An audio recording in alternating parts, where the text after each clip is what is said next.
Hi friends, இப்போ நம்ம என்ன பார்க்கணுமோ தக்காளி சட்னி. இப்போ வந்து தக்காளி எடுத்துக்கலாம். 4 தக்காளி, வெங்காயம் எடுத்து நம்ம இப்போ கட் பண்ணிக்கிருக்கோம்.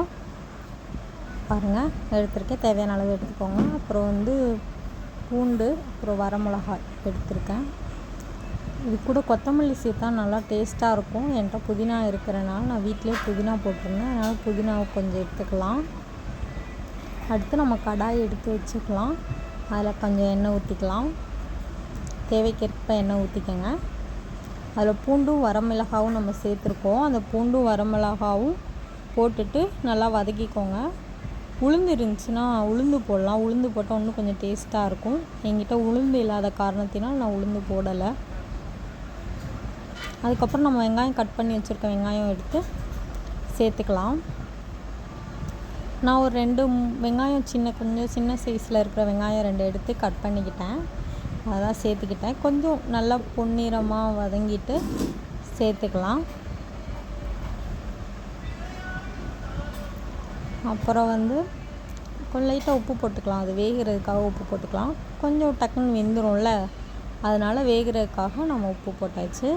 அப்புறம் வந்து நம்ம தக்காளி கட் பண்ணி வச்சுருந்த தக்காளி எடுத்து தக்காளியும் போட்டுக்கலாம். தக்காளி எல்லாம் சிந்துது, எல்லாம் கீழே. தக்காளி போட்டுக்கலாமா? போட்டாச்சு. அடுத்ததாக நல்லா கிளறி விட்டுக்கலாம். கொஞ்சம் புதினா நம்ம சேர்த்தோம் சொன்னேன்ல, நம்ம வீட்டிலே பறித்த புதினா. கொத்தமல்லி இருந்தால் இன்னும் நல்லாயிருக்கும். என்கிட்ட புதினா மட்டும் இருந்தனால நான் புதினா போட்டு அதில் போட்டாச்சு. வாய் உலருது. நல்லா கிளறி விட்டுக்கோங்க.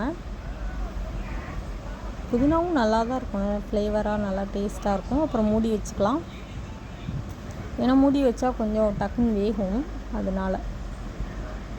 இப்போது நல்லா கிளறி விட்டுக்கலாம்.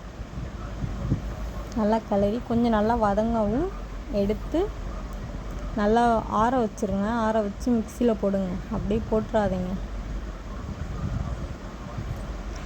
வரமிளகா வந்து காரத்துக்கு ஏற்ப நான் போட்டுக்கோங்க. நான் 3 தான் போட்டேன்.